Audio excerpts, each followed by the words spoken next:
سر یہ فرمائے گا کہ آپ خود تو obviously سیاست سے اس طرح تعلق نہیں رکھتے تھے، لیکن آپ جس کمیونٹی سے آئے بزنس کی، اور پھر آپ نے اپنا ایک اورا چھوڑا ہے آپ نے لوگوں کے لیے. لوگ ابھی بھی سمجھتے ہیں کہ اگر اسد عمر صاحب کی طرح ہم سیاست میں آ کے چیزوں کو انڈرسٹینڈ کریں، اپنا ایک نیریٹو لیں، ایک اپنی سوچ لیں، تو سر آپ کے حوالے سے کوئی امید نہیں رکھنی چاہیے آپ کو پسند کرنے والوں کو کہ آپ سیاست میں کم بیک کر سکیں گے آنے والے وقت میں؟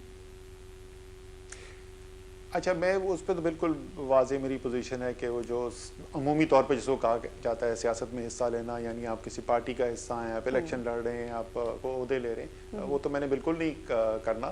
لیکن شاید آپ نے بھی کوئی محسوس کیا ہو کہ آج کل میں نے سیاسی معاملات کے اوپر جو میری رائے ہے اس کا اظہار کرنا ضرور شروع کیا ہے. اسی سلسلے کے اندر میں نے آرٹیکل بھی لکھا تھا، مضمون لکھا تھا، نیا میثاق جمہوریت. اسی طریقے سے آپ آگے بھی دیکھیں گے تو سیاسی نظام کو کرنے کے لیے کیا کیا جا سکتا ہے، اس کے لیے رائے عامہ جو ہے اس کو ہموار کرنے کی ضرورت، سیاسی پارٹیوں کو مفت کے مشورے دینا، یہ سب کام کرتے ہوئے آپ شاید مجھے ضرور دیکھیں گے. اچھا، اکانومی کے لحاظ سے لاسٹ کویسچن سر، وہ یہ کہ یہ جو ورلڈ بینک کا وفد بھی پاکستان آیا، اس کے بعد IMF کے ساتھ بھی بڑے ہمارا ایگریمنٹ کے بعد اب اچھا ایک نوٹ کے اوپر کام چل رہا ہے.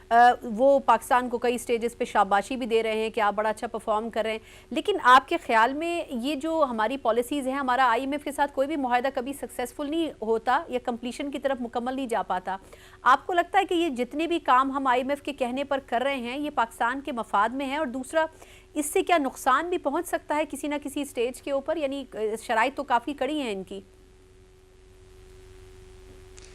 دیکھیں، IMF تو جیسے میں نے پہلے ذکر کیا تھا کہ معیشت اتنی خطرناک صورتحال میں چلی گئی تھی اور 1.5 سال کے اندر اتنی تباہی آئی تھی معیشت کے اندر، تو کوئی بھی حکومت ہوتی اس کے پاس کوئی چوائس ہی نہیں رہ گئی تھی. IMF کے پاس تو آپ کو جانا پڑتا. لیکن IMF کا جو ہدف ہوتا ہے وہ ذرا سمجھنے کی ضرورت ہے ہمارے لیے. IMF اس لیے بنائی گئی تھی دوسری جنگ عظیم کے بعد کہ کوئی بھی ایک ملک کے اندر اگر خرابی پیدا ہوتی ہے، اور خاص طور پہ ایسی خرابی جس سے اس کی جو بین الاقوامی قرضے ہیں اس کی قسطیں ادا کرنے کے اندر اگر کوئی رکاوٹ پیدا ہوتی ہے تو اس سے پورا بین الاقوامی نظام جو ہے اس کے اوپر ایک منفی اثر پڑتا ہے.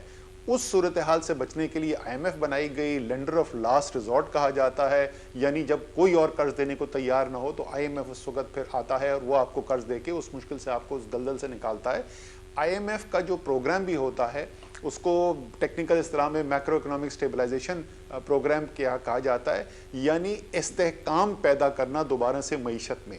IMF کا پروگرام اگر آپ بالکل آخری دن تک کامیابی سے پورا بھی کر لیں گے تو اس سے آپ کی معیشت کے اندر ترقی نہیں ہوتی، آپ گروتھ کے پاتھ کی طرف نہیں جاتے. IMF کا مقصد ہی نہیں ہے. ان کا کام یہ تھا کہ آپ کو، میں میڈیسن کی ہمیشہ اصطلاح کرتا ہوں کہ اگر آپ کو ہارٹ اٹیک ہوا ہے تو وہ ایک سرجری ہے جس میں ہارٹ اٹیک سے آپ کو بچا لیا جائے گا اور آپ ہارٹ فیلئر نہیں آپ کا ہوگا. لیکن اس کے بعد آپ نے باہر نکل کے پھر ورزش بھی کرنی ہے، کھانا بھی اچھا کھانا ہے، سگریٹیں بھی پینی چھوڑنی ہے تاکہ آپ صحت مند ہو سکے. وہ کام IMF کا ہے ہی نہیں اور ابھی ہم اس سے بہت دور ہیں.